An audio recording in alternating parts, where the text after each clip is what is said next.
Humanity's Return, Part 2. The journey was instantaneous.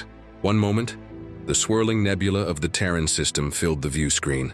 The next, the inky blackness of the Oort cloud, punctuated by the faint, distant glimmer of Kepler-186.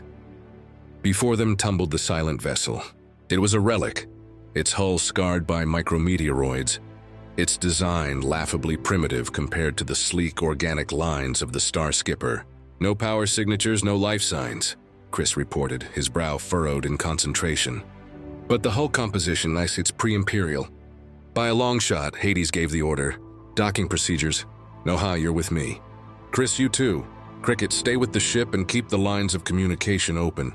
The docking was a delicate dance of magnetic clamps and pressurized seals. The airlock hissed open, revealing a corridor cloaked in darkness and the chill of the void. Their helmet lights cut through the gloom, revealing archaic control panels and faded insignia. I've seen this symbol before, Chris murmured, tracing a stylized bird with an olive branch in its beak. In the deepest archives, it's from a pre-Exodus corporation. They moved deeper into the ship, their boots echoing in the oppressive silence. They found the bridge, a time capsule of a forgotten era. In the captain's chair, a skeletal figure in a tattered uniform sat, its gloved hands still gripping the controls. By the first Emperor, Noha breathed. But it was what was on the main console that drew Chris's attention. A single blinking light, a faint pulse of energy. He carefully interfaced his datapad. The screen flickered to life, and a synthesized voice, smooth and serene, filled the bridge.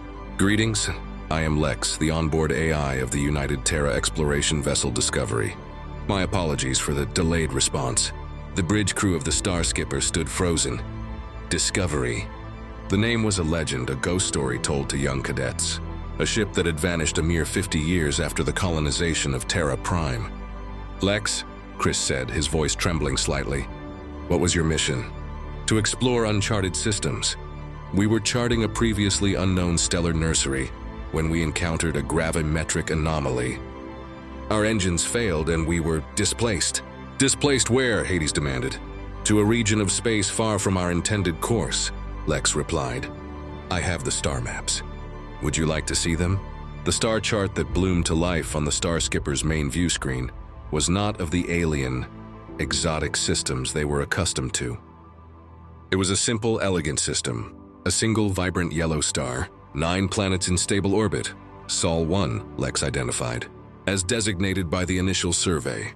Cricket, back on the Star Skipper, had been cross-referencing the data. Her pixie form flickered with excitement. Admiral, the data from Lectus, it corroborates the oldest, most fragmented data we have. The myths, they're real. Chris's eyes were locked on the third planet from the sun. A swirl of blue, white, and green. Terra, he whispered. Earth.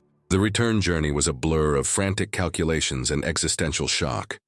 The war, the veil, the political machinations of the UPC and RCP, it all faded into insignificance in the face of this revelation. They hadn't just found a lost ship, they had found their own lost soul.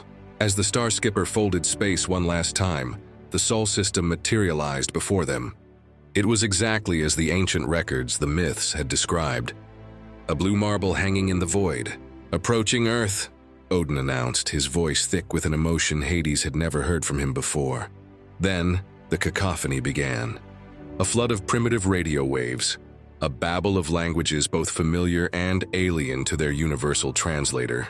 They were being hailed, scanned, and targeted by a myriad of fledgling space agencies. On the view screen, images of panicked news anchors and stern-faced world leaders flickered. The year, according to their transmissions, was 2025. Admiral, Ensign Ben said, his voice a mix of awe and terror. They're panicking. Hades looked at the blue world below, at the cradle of his entire civilization, a civilization that had forgotten it even existed. He looked at the frantic, terrified faces on the screen, a people on the cusp of the stars, now confronted by their own long-lost descendants, who had returned from the depths of time and space. He keyed the comms. This is Admiral Captain Hades of the Terran Empire vessel, Star Skipper. We come in peace. The war with the Veil would have to wait. The Terran Empire had a new, far more complicated mission. A family reunion. 65 million years in the making. and the prodigal sons had finally truly come home.